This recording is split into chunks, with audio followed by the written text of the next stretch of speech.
Jei ką skambink mamai ir šiandien pas mus su Grete svečiuose dizaineris Egidijus Rainys. Labas, Egidijau. Labas, labai malonu. Labadiena. Egidijau, kuo suknelio prasme, kuo ši vasara skiriasi nuo praeitos, pavyzdžiui? Gal nepasakyčiau, kad suknelių prasme skiriasi, nes dabar ta mada tokia demokratiška yra, tai jinai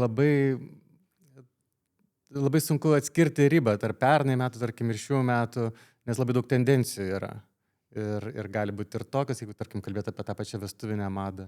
Taip. Gali būti ir tokios, ir kitokios, ir boho, ir pūstos, princesiškos. Ir tos tendencijos, jos labai mažai keičiasi. Bet, pavyzdžiui, aš dabar labai pastebiu tendenciją, pavyzdžiui, grįžta nuomos.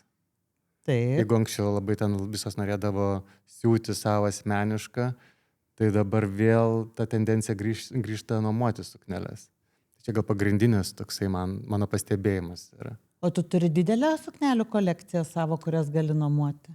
Ne, aš nedarau nuomos. Nedarai pats savo kūrybos, aš galvoju, galbūt maža kas lieka, dabar visi prisitaiko prie šiuolaikinio gyvenimo. Vakarinės, ta prasme, kažkokias tai nuomų, vestuvinių ne. Vakarinės iš kolekcijų, bet specialiai aš nedarau nuomai. Tiesiog, kas lieka nuo kolekcijų, tai tos yra nuomojamos, bet tai yra labai maža dalis. Tikriausiai čia susijęs ir su to viso tvarumo judėjimu ir plačiau gal net su to vintažo atgyjimu, kad žmonės norisi kažkokių, aišku, ir su finansiniu spėju rodikliu taip pat. Ne, nuomos kainos yra tokios, kad praktiškai galima pasisiūti suknelę. O kokia suknelės nuomos kaina maždaug? Gali būti ir 1000 ir daugiau. Ai, žiūrint kokią, aišku, žiūrint kokią suknelę. Kaip ir pasisiūti galima, turbūt ir už 500 ir už 5000. Tai čia ko žmogus nori ir kokias galimybės yra. Ar nėra moteriai streso su nuomota suknelė per vestuves, kad ten kažką sugadins ar panašiai, kaip manot? Nežinau, kadangi aš neužsiemu to, man labai sunku pasakyti. Man atrodo, turėtų būti daugiau streso prieš vestuves, ką gausi, nes neaišku, iki tavęs dar, nes paprastai, kai išsirenki, tai suknelė anksčiau, dar iki tavo vestuvių gali būti, dar prasukta bus. Taip. Tai čia kitas klausimas turbūt. Tai, o tada klienčių, vis tiek vasara švenčių metas, ar ne? Mes galim matuoti, kur juda nuo ekonominių dalykų, ar ne? Jūsų klienčių daugėja ar mažėja? Keičiasi kontingentas. Oi, kaip įdomu. Mano klientės tampa vyresnės, aš tampu vyresnis, mano klientės tampa vyresnis. Jaunesnės vis tiek gal jos daugiau seka socialiniuose tinkluose jaunesnius dizainerius galbūt.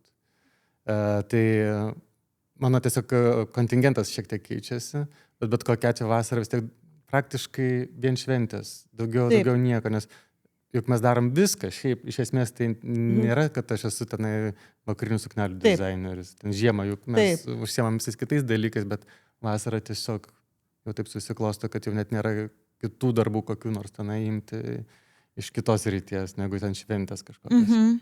Tai vadinasi, veiksmas vyksta ir, sakykime, mano kartos moteris toliau sėkmingai nori sublizgėti savo šventėse ir eina pas Egidijų. Nes aš ką noriu pasakyti gal tą momentą, kad labai ne vieną kartą girdėjau, būtent iš savo draugių, pažįstamų, kurios ir laukia kažkokią šventę ir jos sako, gal ir norėčiau to, gal ir ano, gal reikėtų dar palėkti, kur iki Paryžiaus ar pasižiūrėti. O baigėsi tuo, kad nueisiu pas Egidijų, bus ramu, visada bus gerai. Tai čia komplimentas jums. Ačiū labai malonu. Ir iš tikrųjų, dar su vyresniam klientėm, kas yra, kad jos labai gerai žino, ko nori, jos labai pasitikė, labai didelis pasitikėjimas yra iš tikrųjų ir labai vertina. Bet visą laiką tu jauti tą tokią šilumą kažkokią, tai bendraujant ir dirbant procese labai, ir tas rezultatas būna kažkoks tai labai tada malonus. Tai tiesiog čia su branda turbūt ateina, žmogus turbūt yra ramesnis, žino, ko nori, nesiblaško, nes, žinot, kaip, pavyzdžiui, su jaunom klientėm, pavyzdžiui, nuotakom, jos tarp to Pinteresto, jos tiesiog ten pasimetę, prisirinkę failai, tenai 100 suknelių visokiausiai išsaugotų yra. Ir nėra tos ramybės tokios, kad aš esu tas, kas aš esu, aš noriu to, ko aš noriu, ir aš žinau, ko aš noriu, o čia man ir tas gražu, ir anas gražu, ir trečias gražu. Ir pusta, ir su neriniais, ir atvira nugara, bet ir rankos atviros. Ir tada gal ir baigėsi taip, kad dažnai tenka siūti net ne vieną suknelę, 3 ar 4 vestuvėms. Nu, dažnai dvi, nes viena persirengimai yra. Bet užsako abi, pavyzdžiui, pas tave užsako abi. Ir pirmai dienai, ir antrai dažnai. Ne dienai tam pačiam vakarui. Kaip aš iškritus iš to konteksto vestuvių. Kodėl tu nepersirengiai? Aš įsigijau tokią suknelę, su kuria būčiau patogiai visą laiką, nes man labai patiko mano įvaizdis ir atrodo, čia viena diena, tai gal galima ją vieną pasidžiaugto įvaizdžių visą. Aš kartais irgi taip sakau nuotokom, kad ar tikrai reikia persirengti, nes tai yra taip trumpai, ar verta, bet... Taip, nes visai bet čia vėlgi požiūrės klausimas tikriausiai.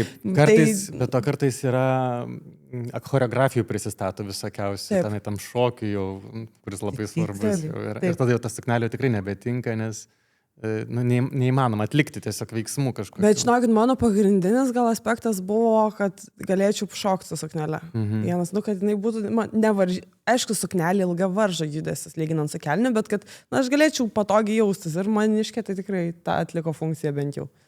O kaip tu rinkaisi suknelį vestuvinį? Papasakok. Vestuvės tada buvo įvesti, aš dar buvau studentė paskutiniam kurse ir atsirado tie tokie taloniukai, žvėriukai. Ir tos pirmos komisinės parduotuvės.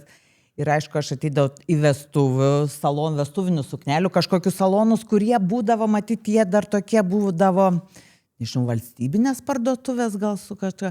Man buvo taip baisu ir aš vieną prie jaunimo teatro atradau komisą tą, kur naujos prekės, bet jos tiesiog naujas konceptas toks.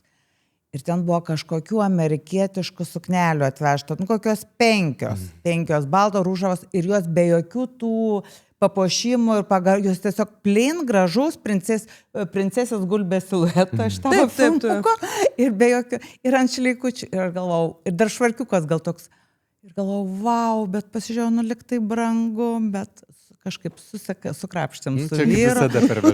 Ir pavyzdžiui, man tikrai nebuvo gėda, net dabar gėda nebūtų. Viskas, aišku, ten šukuosenos ir ten bateliai keistusi, bet tu net dabar gali išeiti ir matyti tas natūralu, kad gyvenime grįžta toks truputį tas plain, paprastas tas variantas, paprastumas, nes tu gali žaisti aksesuarais ir laikmetį atspindėti aksesuarais. Tai ir šiaip aš kartais sakau, nepulkit vaikytis ten tų pagrindų kažkokių tai labai karštų tendencijų, nes ta vestuvinė suknelė, nuotraukos vestuvinės, josgi išliks visam gyvenimui ir tiesiog kažkokių tai ten ekstra, kažkokių labai super įmantrių dalykų nesirinkit gal geriau, nes paskui lieka tie čiūčikai, o tada tai buvo juk kietai.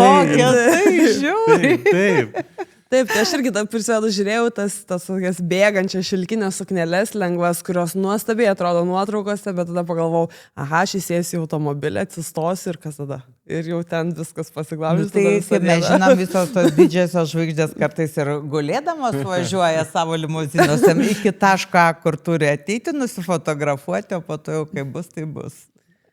Taip, tai aš įsivaizduoju, kad ypač gal čia yra skirtumas tas kartų, kur jaunas mes tiesiog labai daug informacijos gaunam ir tikriausiai gal net visas pasaulis dar sureikšminam tas šventes, aš už šventimą bendrai ir tada gaunasi, kad ta visa, gal net nesuprocesiniu tos informacijos.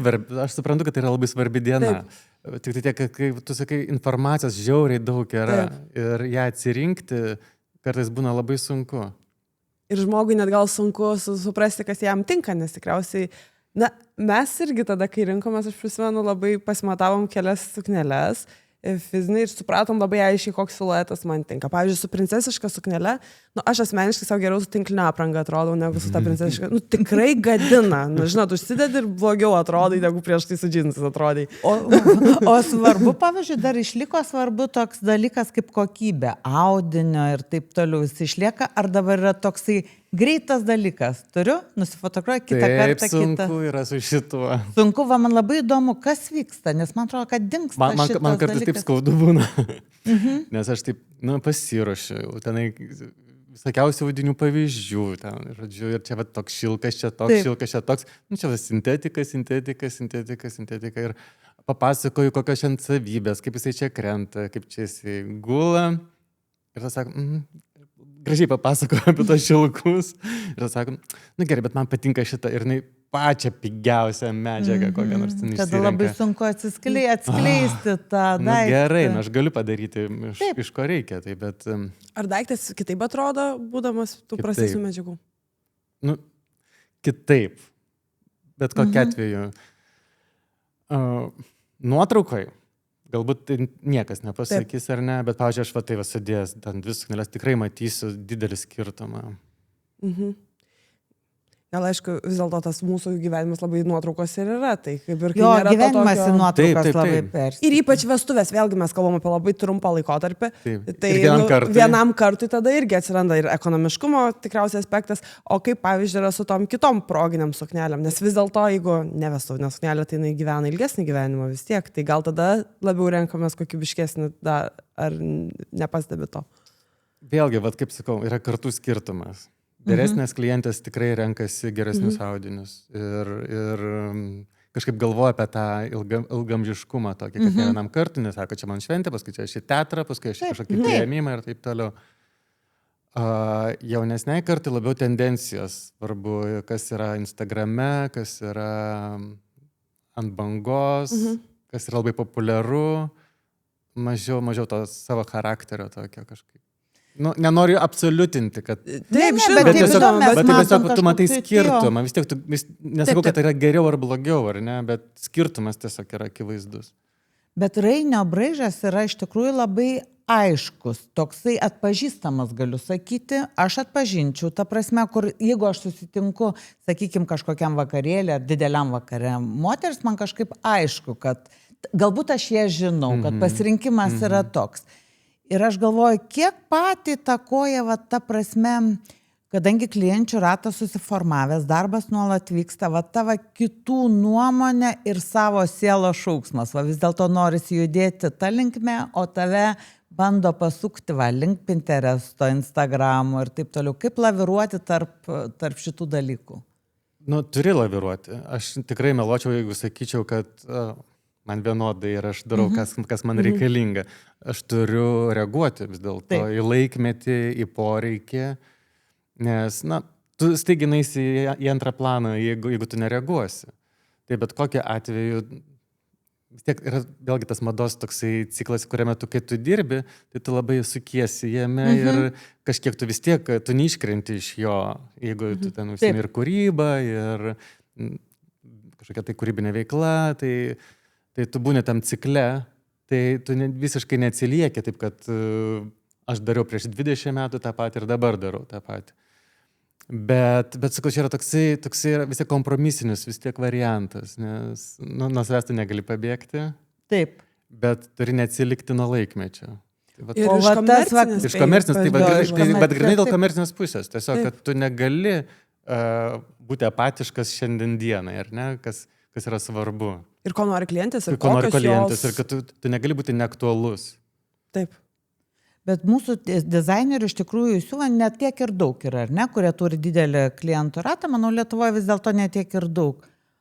Ar dizaineris gali gyventi gerai iš savo darbo Lietuvoje? Sunkiai. Reikia daryti daug papildomų darbų, jo. Tai vis dėlto nišinis biznis. Mano nuomonė, tiesiog Lietuvoje yra sunku daryti bet kokį nišinį verslą. Taip. O dizainas, bet koks dizainas yra niša.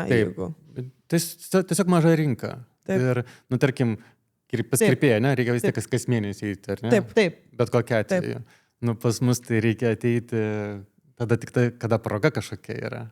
O proga gali būti kas 5 metus. Aš turiu tokių klienčių, pavyzdžiui, kurios, dabar jau kadangi aš jau dirbu ilgą laiką, ar ne? Taip. Tai dabar, pavyzdžiui, pas mane toks laikotarpis jau atėjo, kai ateina, pavyzdžiui, klientės, kurios sako, pasisiuvau pas jūs prieš 15 metų, prieš 10 metų.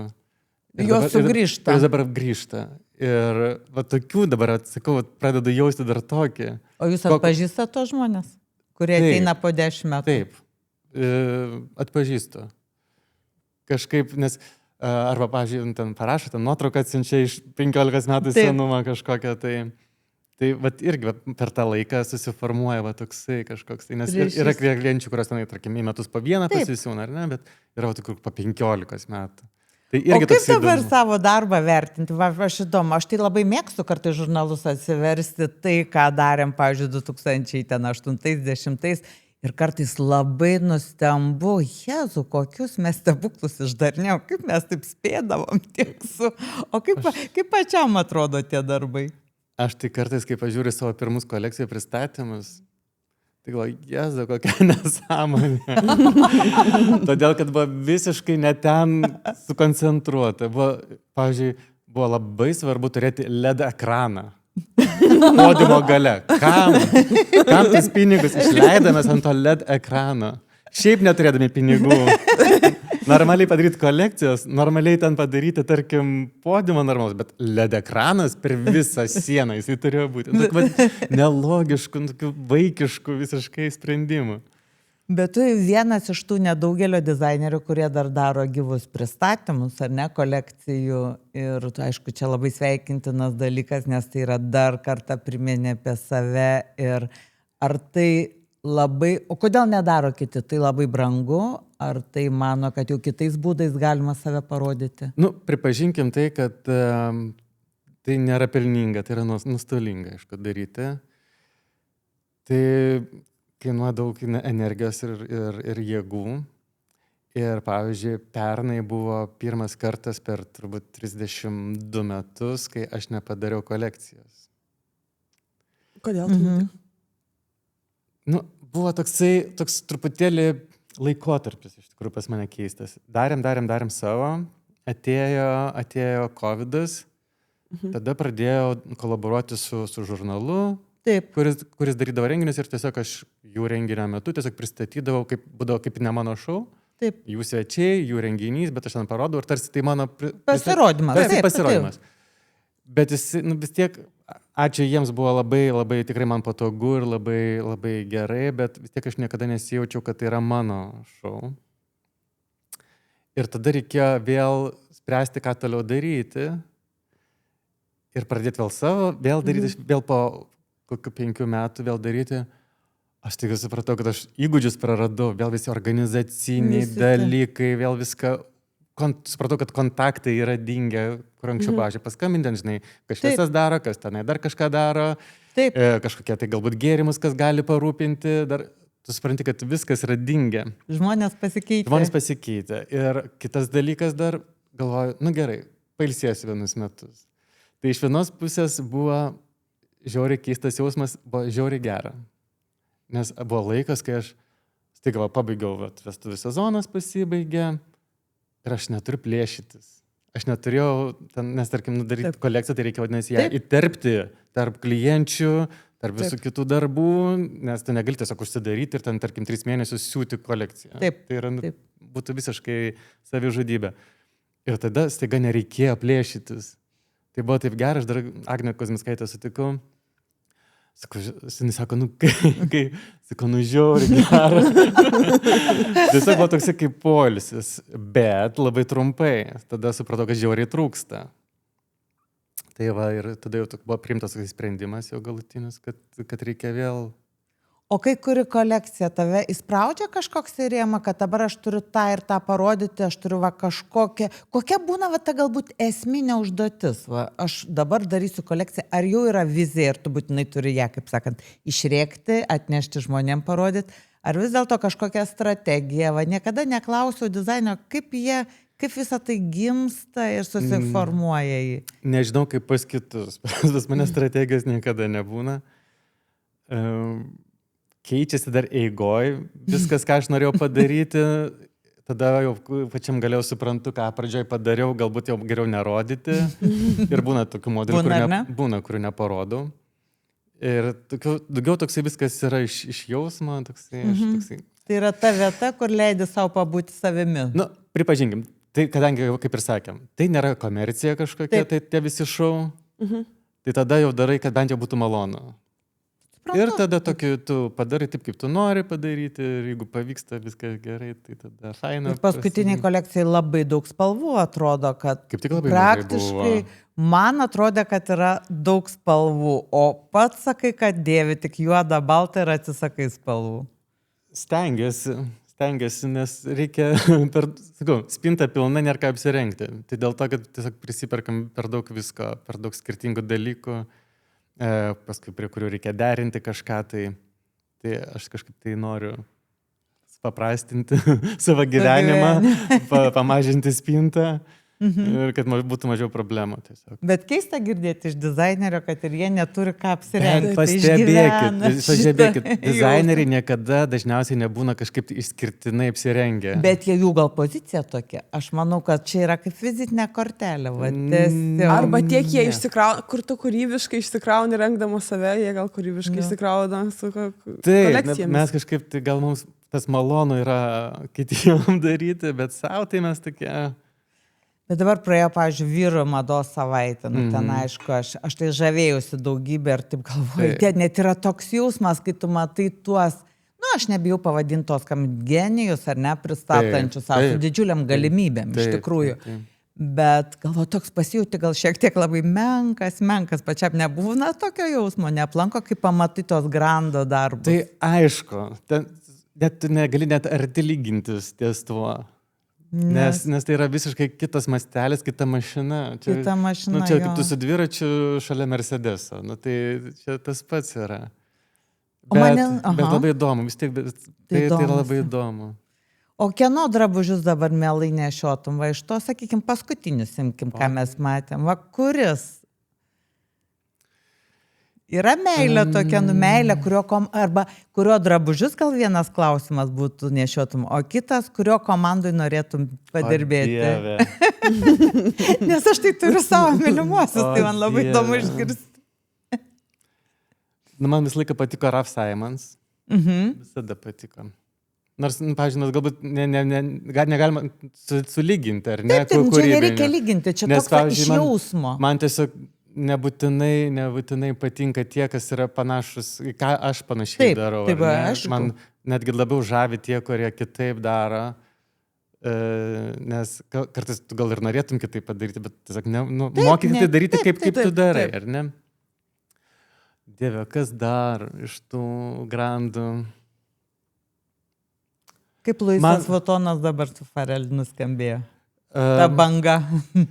Man tai dabar apskritai įdomu, kas vyksta madoje. Visi tie dizainerių, Pier Paolo Piccioli, mano vienas mylimiausių. Man tiesiog jisai yra genijus.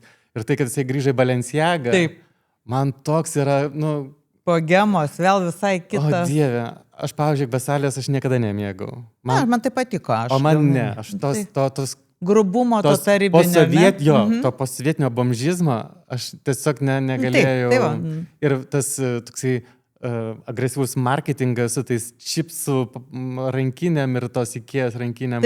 Aš laiką galvoju, toksai, čia yra publikos trolinimas, toksai, grinai turčių trolinimas. Ir man toksai, man su mada tai viskas. Ir dabar Gucci, ką jisai ten dar, man iš viso tiesiog... Aš kažko nepagavau irgi šito momento, kur čia bus. Bet, pavyzdžiui, įdomu, kas vyksta dabar Christian Dior, mados namuose, kas Chanel vyksta.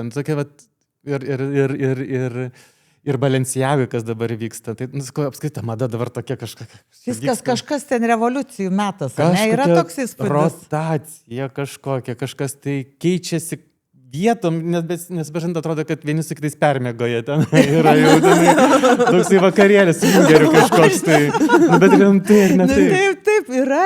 Ir užtat labai įdomu sekti. Gal seniai net nebuvo taip įdomu sekti. Nes tai būdavo, jeigu atėjo Lagerfeldas iš Chanel ir jis išėjo kuom į priekį. O dabar čia tu metus padirbai, žiūrėk, jau kitą mėnesį. Aš manau, todėl, kad keičiasi madoje ir keičiasi šitame biznėje daug kas. Taip. Ir čia vyksta, visi ieško sprendimų. Ir dar kas, manau, kad atsirado ta asmenybė, tikrai anksčiau nebūdavo, kad tu žinodavai namų kūrybos direktorių taip aiškiai, kad vos ne dabar, kad kūrybos direktorius atneša naudą tam garsiam vardu kaip Chanel ar Dior, kad šalia atsiranda ta pavardė, tai sukuria pridėtinę vertę jiems. Anksčiau tu galėdavai kaip kūrybininkas sukurti pridėtinę vertę, kurdamas aprangą, aksesuarus, ta prasme, kurdamas kolekcijas iš principo. O dabar atsiranda labai didelė sinergija vieno vardo, tai čia ir šitas veikia. O ką jau kalbėt apie ir klientus, ta prasme, jie persipozicionuoja visam pasaulyje. Ir pasirinkimas ta žvaigždžių toksai labai aiškiai, kur atsirenka žvaigždės, kurios reprezentuotų juos. Bet irgi labai kalba. Kiek jos turi įtakos. Didžiulės. Taip. Aš dabar skaičiau apie Chanelio būtent strategiją ir Matthew Blazy, kai jis paleido naują tą Chanelio rankinę, kur labai gražita. Tai kad iš viso net nebuvo jokio announcemento paleidimo, jis tiesiog davė kelioms moteriams. Taip. Tai ten ir jos yra tam tikros, ten Margot Robbie, tarkim, Hailey Bieber, ir jos su tom rankinukom tiesiog eina vakarieniauti. Taip, kaip ir dabar Dolce Gabbana rankinę davė šitam Holandui. Irgi, kurios dar nėra prekyboje, bet jis jau išėjęs iš lėktuvo su tą rankinę. Viskas tiesiog taip, pajungta. Ir viskas. Ir čia vat, yra tas, tik to te reikia. Ir tu sukuri jau, kad tau sold out. Apie ką aš dažnai galvoju, kad šiais laikais sukurti yra lengvoji dalis, bet parduoti ir marketingas, čia yra didysis menas dabar, man atrodo. Nes kūrėjų tai yra daug, labai talentingų. Taip, tikrai. Ir labai tiesiog daug yra, kurie neprasimuša. Jie yra talentingi, bet jie pasaulyje, tų dizainerių yra begalė. Bet tas marketingas, kuris yra toks galingas dabar, visi socialiniai tinklai, žvaigždės ir taip toliau, strategavimas. Taip, jeigu būtų galimybė išsirinkti pasaulyje kokią žvaigždę, ar ne, kuri galėtų reprezentuoti Rainio mados namus, kas tai būtų? Demi Moore. Demi Moore. Taip, bet supratau, atitinka filosofam įdomu. Taip, labai logiška. Būtų faina. Arba, pavyzdžiui, kokia Sharon Stone irgi. Man patinka. Bet čia nesvarbu, mes galim pasvajoti, o kodėl ne.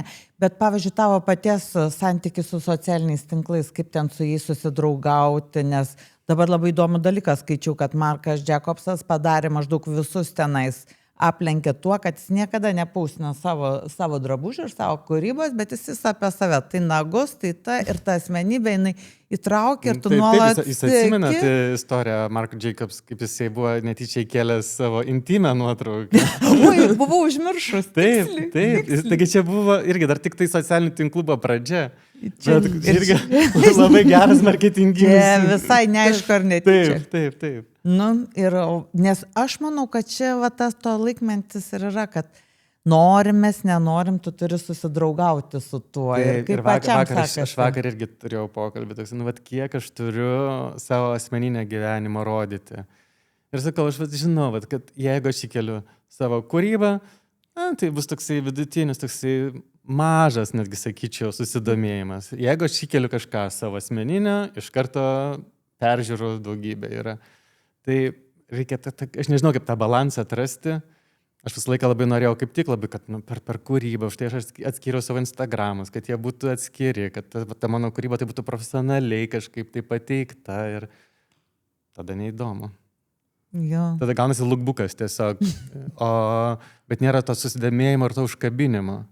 Jo, bet vis dėlto vėlgi, kaip pasaulio žvaigždės daro, tai daro, kad tą Instagramą kažkaip daugumą, manau, integruoja, kad yra tos komercinės kolaboracijos ar jų verslai kartu su asmeniniu gyvenimu, ir tas asmeninis gyvenimas kažkiek jo būtina.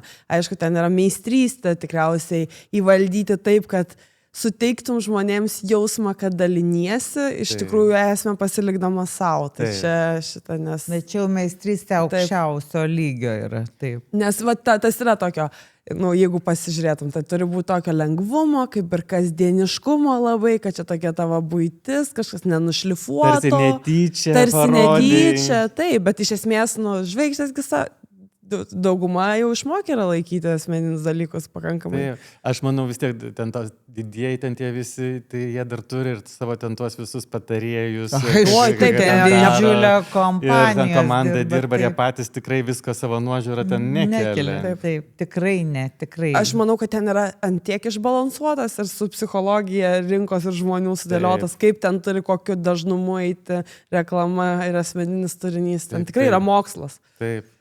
O kas iš mūsiškių tau patinka, kaip save reprezentuoja iš tavo srities viešumoje, kaip save pristato? Juozas. Juozas labai gerai save pristato. Jis iš tikrųjų labai gerai savo asmeninį gyvenimą ir kūrybą. Tai jis turbūt genialiausiai iš visų lietuvių. Tai reikia tik tai mokytis, bet ne visi čia gali. Bet čia ne, čia yra tiesiog duota. Taip. Aš irgi turiu istoriją savo pradžios, bet karjeros. Kai tik pradėjau, aš buvau tik baigęs Dailės akademiją, čia galėjo būti kokie 2005 metai. Ir viena žurnalistė iš televizijos atvažiavo imti interviu iš manęs, jinai mane pasodino, aš ir taip tenai sėdžiu drebu. Jinai pasodino, sako, o dabar taip, pasakok, kurk, meluok, bet būtų kaip Juozas, sako. Bet kad būtų įdomu. Tai sėdžiu. Dabar pastatė kaip pavyzdį kažkokį, tai ar ne? Taip, kad tas užtat yra. Nes niekam neįdomu, tas toksai paprastas kažkoks tai papasakojimas, kaip aš dabar čia sukūriau kažkokią tai kolekciją ir kokios spalvos dominuoja. Ir kaip aš sunkiai dirbu. Ir kaip aš sunkiai dirbu. Nuo ryto iki vakaro. Aš manau, kad gal įdomu, aš negaliu pasakyti, gal tiesiog mes labai ypač mano kartą, mes buvome įpratinti, kad mes turim dirbti brandui kokį. Jeigu aš kuriu, tai žurnalas yra numeris 1, kas ten kokia ta virtuvė, per ką mes einam ir kokie čia žmonės, yra jau ten kitas, visai neįdomus momentas. Ir čia yra galvoje taip, antras yra, jeigu tu esi šiek tiek intravertas ir tu nenori eksponuoti savo asmeninio gyvenimo, tai vėl įsijungia tas. Ir matyt būti labai tokiam įdomiam, reikia būti šiek tiek ekstravertų ir narciziškos prigimties, tai faktas. Be abejo. Bet, pavyzdžiui, dar vieną papasakosiu. Irgi buvo interviu kažkoks, tai ir, žodžiu, papasakojau, irgi apie pradžią kažkaip klausinėjau, kaip čia buvo pradžia ir taip toliau. Ir pasakiau, kad tikrai buvo sunku labai. Tikrai buvo sunku. Ir pasakiau, kad net praktiškai nebuvo ką valgyti. Taip, nieko keisto. Tai praktiškai paskui kiekvienas interviu po to buvo, tai papasako, kaip ten, kaip tu badavai. Toksai, ir kas įdomu. Taip. Kažkoks, toksai, čia toks gyvenimo išbandymas. Gyvenimo išbandymas, drama kažkokia. Taip. Nors tenai ta drama buvo galbūt tenai pusę metų ar metai, taip, bet jinai 30 metų vis labiau aktualesnė darosi, vis aktualesnė. Bet pats labai ilgai dirbai televizijoje, ne? Ir dar dirbi dabar. Kiek metų jau? Apie 25. Ai, tai labai daug.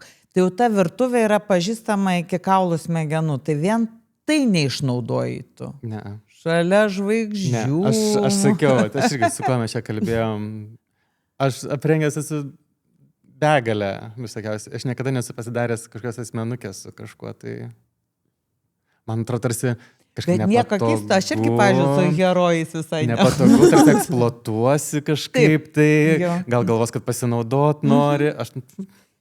Bet iš tikrųjų dabar tai skamba kvailai. Kvailai, nes aš matau, kaip kiti daro. Tai viską, kiekvieną žingsnį į socialinius tinklus kelia. O ta televizinė estetika, tada grįžkam prie to, vis tiek tai yra dar medijos forma, kuri jūs pasiekia, aišku, matyt, pasiekia mažiau ir jau tam tikrą ratą, ar ne? Kaip ją, kas ten įtakoja? Nes buvo tikrai etapų televizijoje, kur tu matai, kad jau gyvenimas nuėjo toliau, o mūsų pagrindiniai veidai dar liko kažkur, tai ar ne? Būna po to įvyksta kažkokie lūžiai, perversmai ir jau vėl tarsi viskas susilieja į visumą. Kaip aš sakau, gatvė, gyvenimas, televizija, jau viskas vienas pulsas. Kaip ten ta estetika formuojama? Matot, čia priklauso nuo daug ko ir nuo televizijos politikos turbūt, ir nuo prodiuserių užduočių kažkokių keliamų. Jie duoda užduotis dizaineriui ar stilistui. Bet kokia yra formuojama, ko reikia. Biudžetas tikriausiai. Tai biudžetai, tai čia kita dar lentynėlė, bet Bet ir šiaip, taigi, nėra taip, kad daryk, ką nori. Taip. Bet yra, pavyzdžiui, seninis formatas kažkoks, tai ateina vis tiek pavyzdžiai kažkokie tai iš seninių formatų. Bet televizija, dabar aš galvoju, vis tik apie tą laikmetį, man labai įdomu. Jinai reikalauja labai daug energijos. Kiek aš su ja susidūrus, irgi aš ne eterį, bet žinau tą gamybą viską ir taip toliau. Jinai išsunkia. Labai. Dažnai tai būna tiesiog darbas prie staklių. Jo, taip, jinai yra tokia ir 25 metai, gal gana. Aišku, darbo vietą, aš negaliu čia, aš suprantu, kad žmogus dirba, bet šiaip ar nėra va to tokio... Ne, aš suprantu apie ką. Iš tų 20 metų gal buvo kokie metai ar 2, kai aš nedirbau. Paskui vėl kažkaip tai pasiūlė, vėl kažkaip nuėjau. Ir buvo vėl momentas, kai norėjau nebedirbti ir atėjo COVID-as. Ir aš buvau labai dėkingas, kad televizijai, kad aš ją turiu. Taip, teisingai. Nes kai atėjo COVID-as, tai mano telefonas skambėjo tik vieną atveju, kai buvo atšaukiami užsakymai.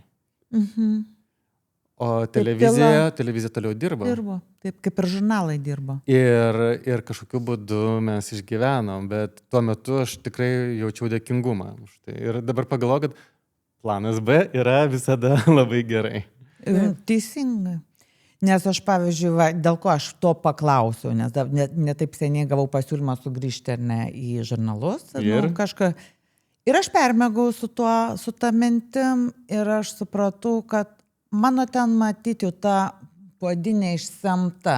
Jinai buvo nuostabi, aš labai mylėjau savo darbą, bet va tie 30 metų yra 30 metų ir aš jaučiu, kad noriu eiti toliau kažkur. Yra tas, užtat ir klausiu apie televiziją, 25 irgi daug. Tu jauti, kad galbūt jau ten padarai, net man labai gal sekėsi, su vadovai, su ta, kur man buvo atrištos rankos ir aš galėjau daryti, ką sugebu ir sugalvoju daugeliu atveju. Tai viską tarsi ir pasibandėjai šitoj, ar dar kažkas tai yra naujo, matyti irgi nebe žurnalo epocha jau, tai jinai irgi po truputį traukėsi. Tiksliau lieka kaip nišinis gražus produktas, kuris prabangos iš tikrųjų prekė, nes jį padaryti kokybiškai ir gerai yra brangu. Ir tu arba dar turi daugiau laiko praeiti, arba jau ten viskas, kaip sakant. Įdomus buvo tiesiog sugrįžimas į savęs ir dar kartą paklausimas, ar aš teisingai padariau pasitraukusi ir ar aš tikrai gerai save nuskaičiau. Tai užtat ir man kyla tokie klausimai, kur žmonės daug metų daro, ne tą patį, ten labai kūrybiškai, ne tą patį. Keičiasi projektai, keičiasi žmonės, formatai keičiasi, televizijas netgi keičiasi, aš nesu pririštas prie vienos televizijos, tarkim. Ne vienoj televizijoje? Ne, aš, tarkim, per 3 televizijas, tai aš toksai, galiu pusę metų projektinis darbas. Galiu pusę metų. Projektinis, taip. Jo, aš nesu darbuotojas. Tai aš galiu pusę metų, tarkim, per 3 televizijas dirbti pusę metų, galbūt neturėti iš viso jokio projekto. Tada kitaip. Projektai yra viskas kitas geriau. Tai nėra mano, kaip sakant, kaip nuo ryto iki vakaro. Nuo ryto atsikeli ir kiekvieną dieną.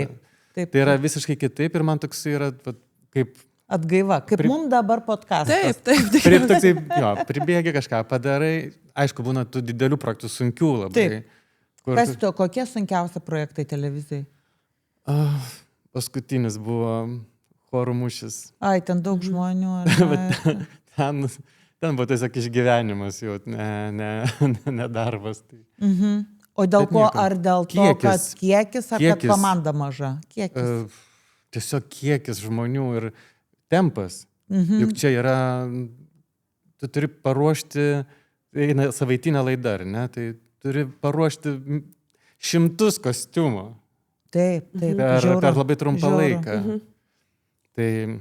Bet čia irgi būdas, manau, labai geras netitrūkti nuo realybės, nes vis dėlto televizija, jinai irgi keičiasi, žmonės keičiasi, darbuotojai ten, tu bendrauji su tokiais žmonėm, vis dėlto savoj kūryboje, jeigu tik tai būtum, taip klientai, bet tu vis tiek, kaip ir sakai, tavo kontingentas šiek tiek vyresnio amžiaus tapo, paseno, taip sakant. Amžėja su tavimi. Nepaseno, amžėja. Negražiai pamošiai.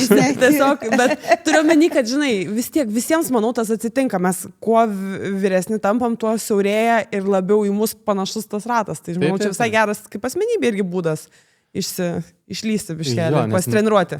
Televizijos dėl to daugumoje tu dirbi su jaunai žmonėmis. Taip. Kaip bebūtų. Tai... Ten daug jaunų žmonių? Žinoma. Pagrindė vien jaunimas. Dabar taip, nes buvo kitaip. Ar nebuvo?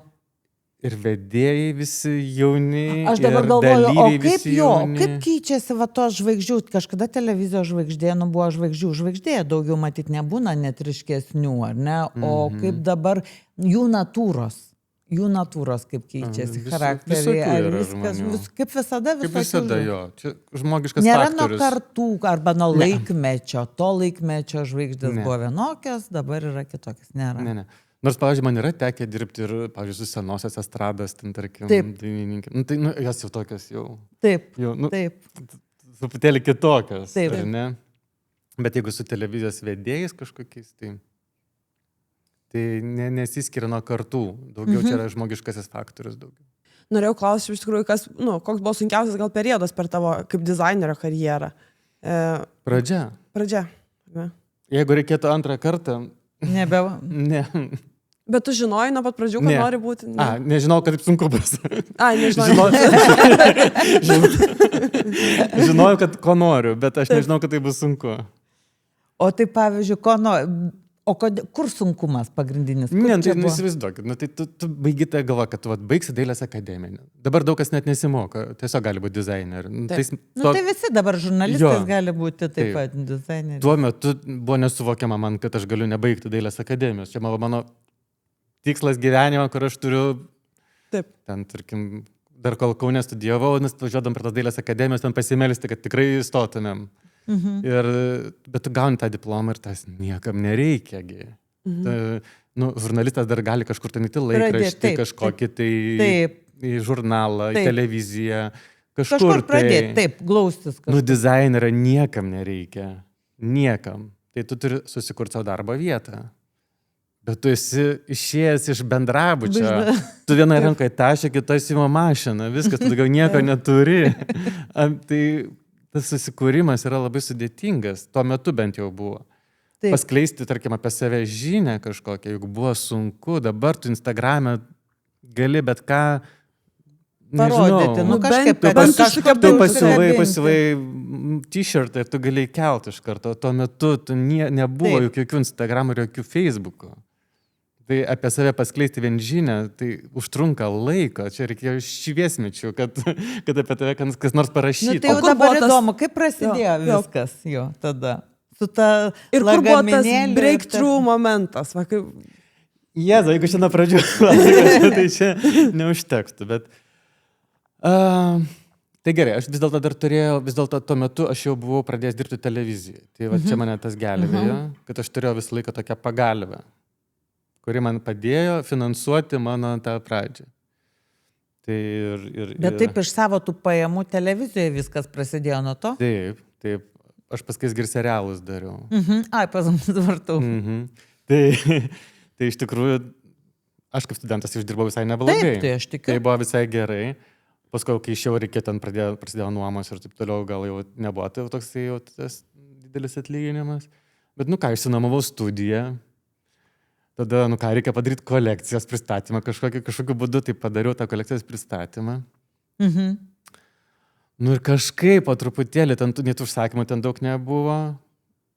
Tiesa, aš turėjau kažkiek, tai aš dar būdamas studentų, aš bendrabutį gyvendamas, aš jau buvau pradėjęs kažkam tai kažką tai daryti. Siūti, tai buvo, bet per daug mažai, kad išlaikyti, kad užsikabinti už kažko. Tai čia toksai buvo žingsnis po žingsnio, toksai labai... Nebuvo taip, kad tu čia, kaip šiandien gali būti Instagrame, vieną kartą žvaigždė. Pelenės istorija, atsibudau ir pilnas skambučių telefonas ir visi nori tavo suknelės. Ne, tikrai ne. Čia buvo, Jėzau.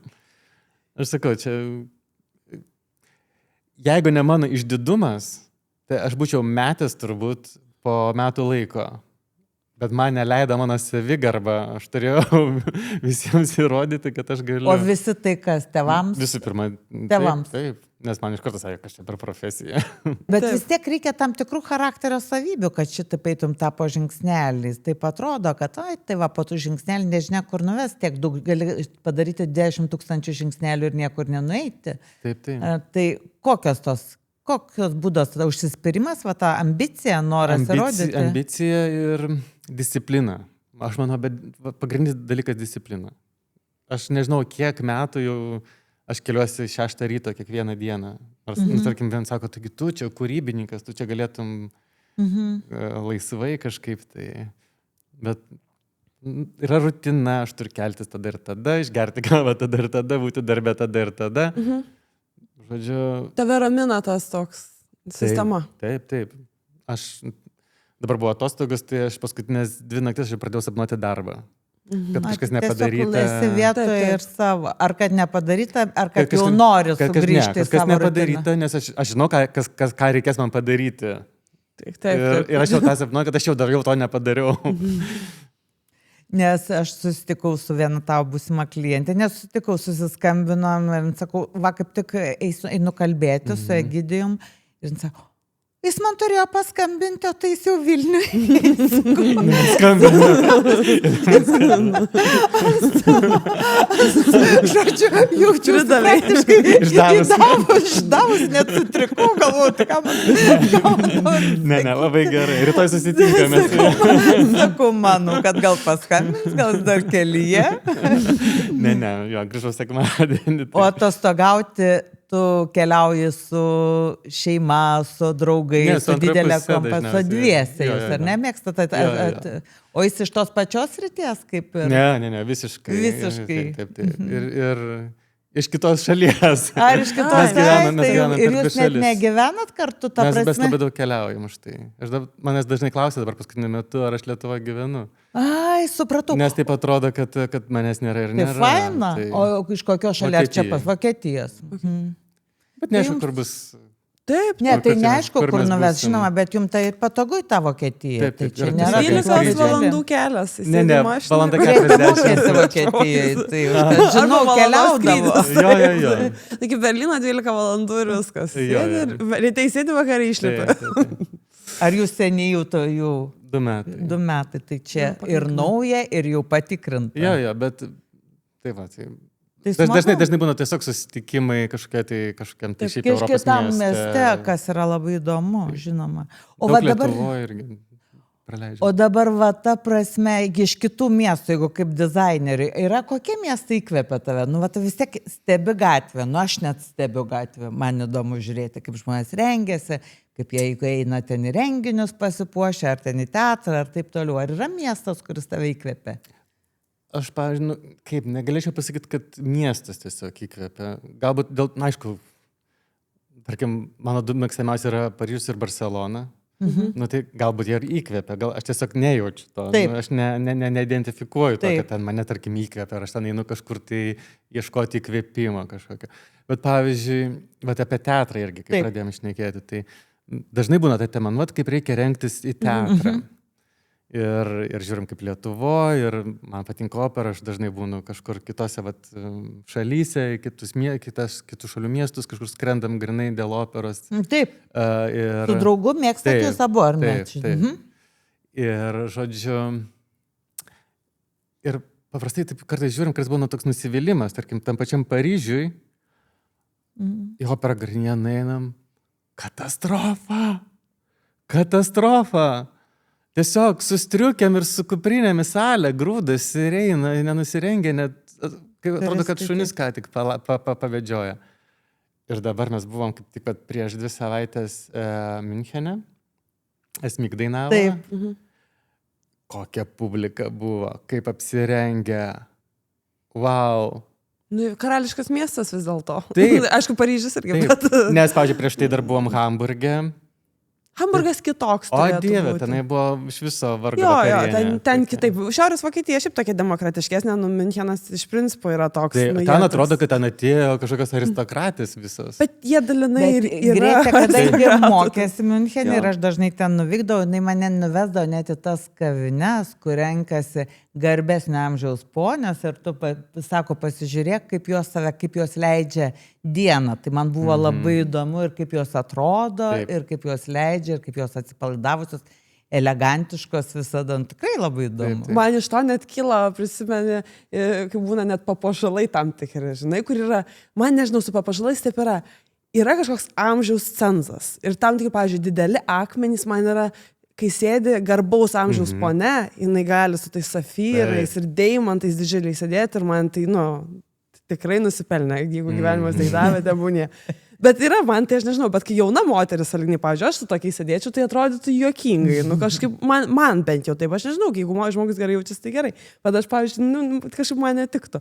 Tai iš to irgi labai kažkaip išmoksi, nes ten yra tų žmonių, jie labai tokie socialūs, aktyvūs, su giliom tradicijom. Gal kuo skiriasi ir nuo Paryžiaus, nes Paryžius vis dėlto yra didžiulis miestas, ten yra labai daug suplaukia įvairių žmonių ir tas miksas labai daug gero atneša, bet matytos kultūros kažkiek jisai suvalgo, jinai keičiasi tiesiog. O Münchenas dalinai, net galiu pasakyti, provincialus yra. Jo, tam tikrą prasme. Bet vienas gražiausių Vokietijos miestų. Faktas, taip.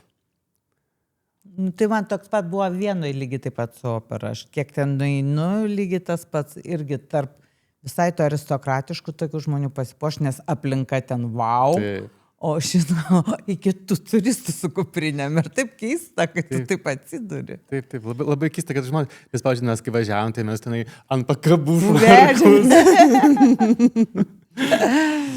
Dabar toks pasaulis, iš tikrųjų, jisai toks labai demokratiškėja čia gerai, bet ir tuo pačiu gatvės visos jos yra vienodėja, visi yra vienodi drabužiukai, vienodi sportbačiai ir vienodi hudžiai. Bet nereikia stebėtis, aš, pavyzdžiui, kaip dabar stebiu Instagram'e, yra kažkokių instagraminių stilistų, kurie pasako, kaip reikia rengtis.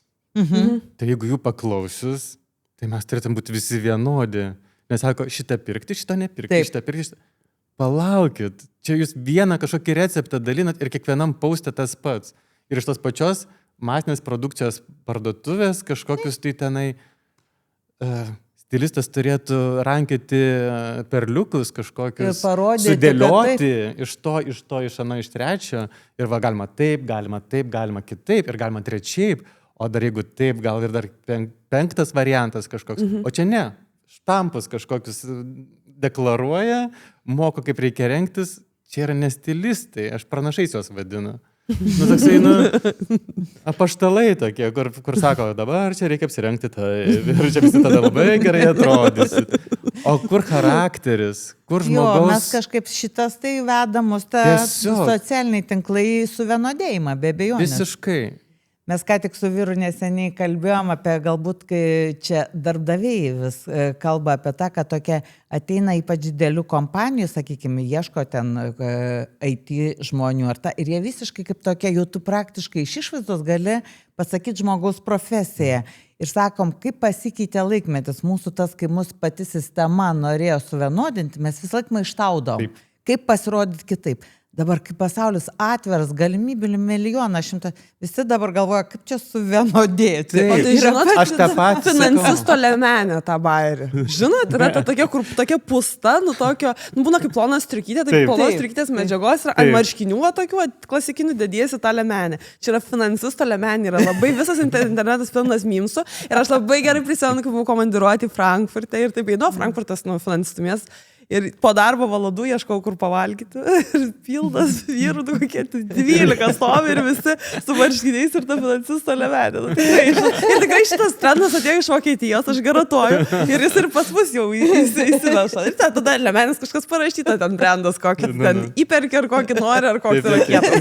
Visi vienodi. Taip, bet esmė tai ta pati, tai žinai. Aš nieko prieš tą lemenę labai geras dalykas, bet negali būti toks šabloniškas tapti. Taip. Taip, ir labai tas teisingas pastebėjimas, kad iš tikrųjų, kai mes nieko neturėjom, taigi aš užaugau su mama, kuri pastoviai ateljė eidavo siūtis, nes gaudo medžiagos kažkokios tai ir kažkokį tai tenai, tikrai visą laiką atrodydavo tikrai net kaip iš eilinės parduotuvės, nes ten parduotuvė nieko nebuvo tiesiog, visi kažkokie tai tenai vienodi pilki juodi tenai keli modeliai pakabinti ir viskas. Tai tuo metu žmonės norėjo būti kitokie ir buvo išradingi be galo. Ir su minimum pajamų, dabar visi turi pakankamai pajamų, užtenka tikrai tiems, būti įdomesniam tikrai užtenka. O tai mama paminėjai, gal jinai ir buvo tas šaltinis, kuris iš tikrųjų inspiravo į tą pasaulį žengti? Galbūt, tai sakau, nors ne man sakė, kad čia per profesiją, bet vaikystėje aš labai daug mačiau iš tikrųjų to. Kad jai tai svarbu. Taip. Ir jeigu pats tikriausiai esi jautrus detalėm ir tai... Ir neturėjo tenai kosmiškai daug tų drabužių, bet jie visi praktiškai buvo pasiūti. Ar dabar siūnėt tu savo mamai? Tai taip ir vaikšto toliau visų. Dabar ne tiek daug, bet kai būna kažkas, tai tenai ir kažkokios progos, tai taip. O sunku mamai siūti? Niekada va taip nepagalvoju? Ne. Einai labai nesispyrioja nieko, tai... Pasitikė 100%. Niekada nėra pasakius, kad kokia čia nesąmonė, man tai čia pasiūvo ir dar kažką. Tai jinai gražiausia moteris giminėjai ir tarp savo draugių. Taip. Nepaklausiu, o kada grįšim prie vyrų? Pradėsim vyrams kurti. Kaip ten yra su tais vyrais pas mus? Konservatyvūs tie vyrai, labai sunku su jais. Jiems nereikia tų rūbų tiek daug, kad būtų verta... Matot, vėlgi, jeigu tu turi, kaip aš turiu studiją, ar ne, jeigu aš noriu pradėti vyram kurti, man reikia kitų specialistų, kitų meistrų reikia. Taip. Tai yra visiškai kitos technologijos, reikia vėl pradėti, bet tada man reikia tų vyrų. Kurie norėtų. Ir aš tikrai žinau ne vieną kolegą, kurie bandė daryti ir paskui vis tiek nutraukė, nes per mažai susidomėjimo iš vyrų pusės. Aš prisimenu, esu kažkam pasakęs, kad bet vyrai paprasta kostiumas. Ir man tas žmogus dabar galvoja. Ir niekam neprisimenu, kas man sakė, nes čia su vyru šnekėjau. Ir jis man sakė, bet tu nežinai, ką reiškia tau asmeniškai pasiūtas kostiumas.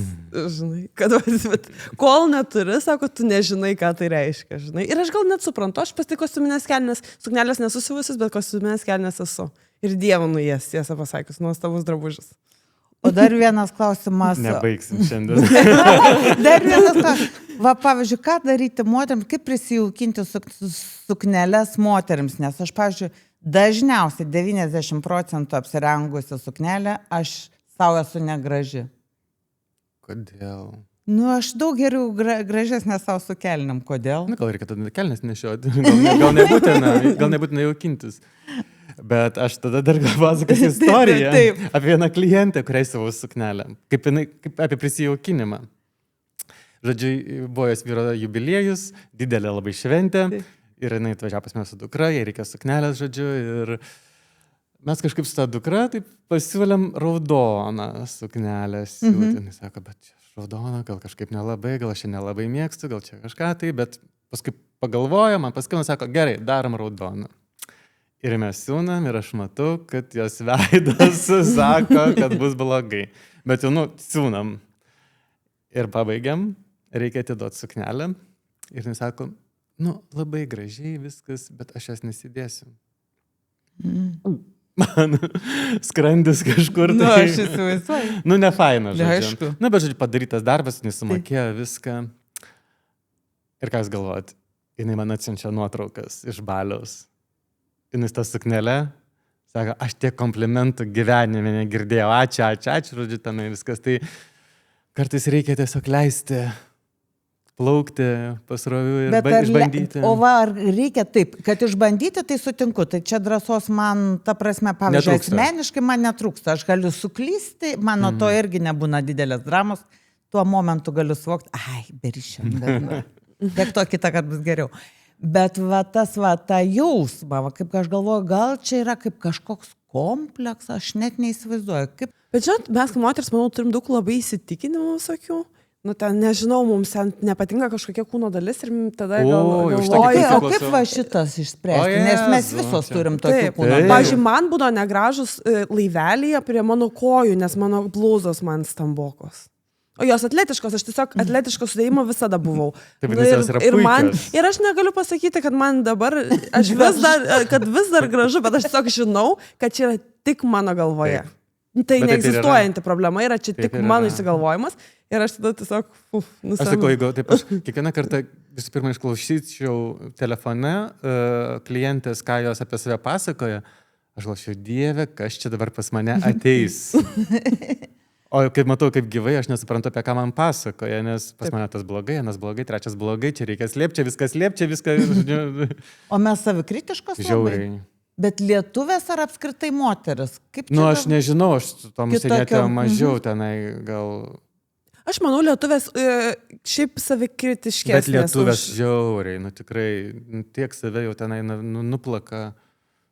Ir nepraeina, nu, jeigu su vyresniam dirbi, tai aišku, dar Bet nejauti šito. jaunas. Jaunas ar ne? Nu, Nes tai aš galvoju, taip. jos Vėlgi tas laisvesnės. instagraminis gražus, tas visas rakursas, kur tenai nieko nėra, nei raukšlelės, nei skurelės. Niekur. Taip Tai nebūna. Taip nebūna gyvenime. Taip, tai tada tu turi ten surasti visas nuotraukas nuo Red Carpet, kokią ten Oscarų rodyti, žiūrėk, va, čia yra tas, čia yra, va, pas visas yra tie patys dalykai. Nu, Net ne defektai, tai Tiesiog yra fiziologija. Taip. Kitaip negali būti. Čia žmogaus kūnas toksai ir jis kitoks nebus. Ir nuotrauka viena būna labai graži, kurias jos paustina visos ir dar paretušuoja, o po to yra kita, kur biškina tas kampas ir pačios visos žinom, kaip ten gaunės. Ir trumpom kojom ir veidas toks.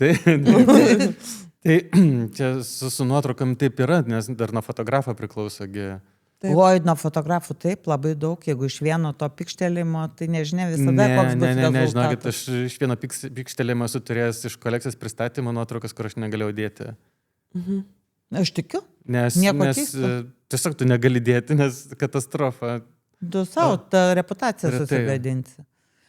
O įsivaizduoji, tarkim, dabar draugas Vokietijoje, ar ne, kad save kitoj rinkoj, kaip savo darbą galėtum pakeisti. Aš sakiau apie pradžią. Nebenorėtum tos pradžios, vien dėl to, ar ne? Aš galvoju, gal visai įdomu? Nesakau, ne, mes dažnai kalbam apie tai, Taip. Bet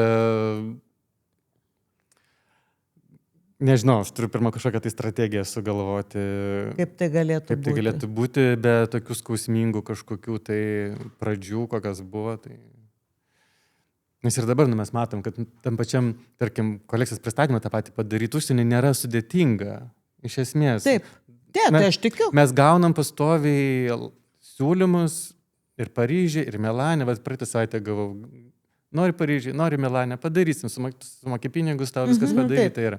Bet kas toliau? Taip. Tai jeigu tu nori, vis tiek galvoji apie tą biznio pusę, kad tu ne tik patenkini savo ego kūrybinį, bet ir dar biznį turi padaryti kažkaip, tai čia nėra taip paprasta. Sakau, čia sukurti yra lengvoji dalis. O kas po to? Taip, kaip po to realizuoti ir kad bent jau nusinulinti rezultatą. Taip, tai čia yra labai sudėtinga. Taip. Tai aš iš tikrųjų noriu gal užbaigti tuo, kad vis tiek mada yra labai svarbus mūsų kūrybinis elementas gyvenimo. Bet jau kūrybiškumo tikrai nereikėtų savį nužudyti. Ir kartais labiau atsipalaiduoji galvodamas kokius marškinėlius ar šiandien apsirengti, negu galbūt, nežinau, atlikdamas matematinės užduotis. Taip, kad jinai puošia, jinai įkvepia, jinai leidžia kažkam, tai bent jau pirmiausia savo patikti ar nepatikti. Tai ačiū Egidijau, kad mums inspiruoji, parodai mums kiekvienais metais. Dabar sakau, kiekvienais metais po kolekciją. Šiais metais bus 2. Nes rugsėjį mados savaitėj pristatysiu. Tai bus antra kolekcija. Bus antra, žodžiu, džiugins toliau ir mus įkvėps būti, kaip sakant, gaivioms ir neamžėti taip greitai, kaip galėtumėm. Ir tarp tas kūrybiškumas, būtent tas ir yra jaunystė ir yra tol, kol yra tas kūrybiškumas ir noras kažko tai naujo. Nes kai tik tai pasidarys viskas nebeįdomu ir nebebus įdomu kurti, tada jaunystė ir išeina. Pasitraukė. Sutinku 100%. 100%. Nepraraskim noro kurti. Ačiū, Egidijau. Mes laidas, o jūs sukneles. Būtinai. Kelnes. Būtinai. Ir kelnes. Oi, ko dar nepaklausiau.